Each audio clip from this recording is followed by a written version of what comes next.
Well, we're just 2 days away from Thanksgiving, and today we're talking about herbs that we can use for our holiday meals that maybe we can keep using throughout the year, use as substitutes. Candace Conley from The Girl Can Cook is here to break it all down for us and has something for us to make. Good morning. Good morning. So Thanksgiving coming up, and these are going to be recipes that have a lot of things in them that we don't use. How do we solve that? Well, sometimes, for instance, I had all of these in my pantry, so I'm a chef. I have lots of herbs. Exactly, that's your training. But when you look at a recipe and you go, oh, I don't know what that is, or I need to go buy that, but maybe you have something in your pantry already that would still work. It might be a little bit different, but you're still going to get the same effect. Right, and it's not going to be so different that it will change everything about the dish. Correct, correct. So when you look at, for instance, turkey and dressing and that sort of thing, you use sage. Okay.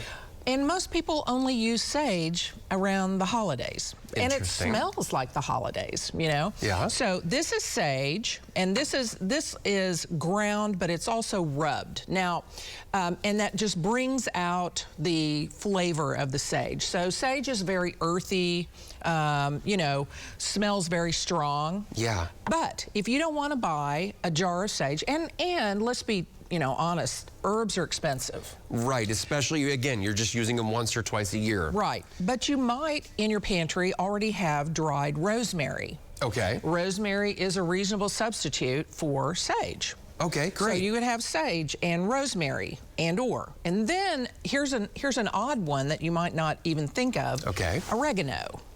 Okay, so oregano, I think of like Italian dishes. But it doesn't have to be. It has a nice earthy fragrance and taste, and so do rosemary and sage. Okay, so now I'm seeing rosemary and sage can be pinch hitters. They can be our utility players for different types of things. Exactly, and then you get into bay leaves. Now, bay leaves are usually associated with like soups and stews and things like that. Yeah, yeah. But again, if you don't have bay leaves, rosemary, oregano, thyme. I don't have any thyme here with us, but thyme is a very common herb that people will have in their pantry. I'm already hearing 3 different substitutes possibly involving rosemary. So that's a good thing to have. Okay, so now we're going to switch a little bit. So tarragon. Okay. Tarragon has a very kind of strong anise or licorice kind of fragrance and taste. Okay. But tarragon, and people don't buy tarragon because they're like, you know, it's French or you know, all that stuff. Right, tarragon, what is it? Yeah. But I mean, poultry loves tarragon, so does fish. So you could use it in a lot of different situations, but if you don't want to buy a jar of tarragon, fennel seed is a good sub. And people typically have fennel seed because they put it on pizza, they put it in tomato sauce, you know, to make it more Italian. Perfect. So, and fennel is very licoricey, anisey smelling. That's good. Okay. And it's very strong. Tarragon's very strong, and I could see the fennel seed being a great substitute. So, okay, so this is great, and we'll post this online. If you're trying to sit there and, you know, write this down, we're going to post this online. A lot of good stuff. Okay, the next level, you have a really nice dish for us here. Well, you know, I like to change things up. And so why do the same old cranberry sauce, especially the one out of the can, because it's super expensive right now. It went up, what did they say, 60% on a story that we did or something this year? It's crazy. Cranberries in a bag, $1.50. You know, you can't go wrong with that. So, and that's going to be cheaper than buying it out of the can. Oh, absolutely. And then the cranberries, this is a cranberry bruschetta. Okay. The cranberries are like a sweet and sour, almost chutney type flavor. Yeah. You use sugar, of course, because they're very tart.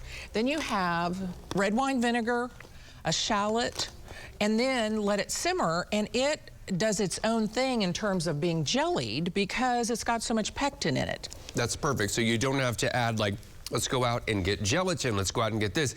It's a fruit that jellies itself in the pan. Correct, correct. Wow, and then you pair wonderful. it with a cream cheese so that you're not overwhelmed by kind of the chutney aspect of the cranberries. Right, because if you've had the cranberries out of the bag, or if you had the fresh cranberries, they are tart. I like the tartness of it, but that cream cheese, Candace, as always, just a perfect pairing.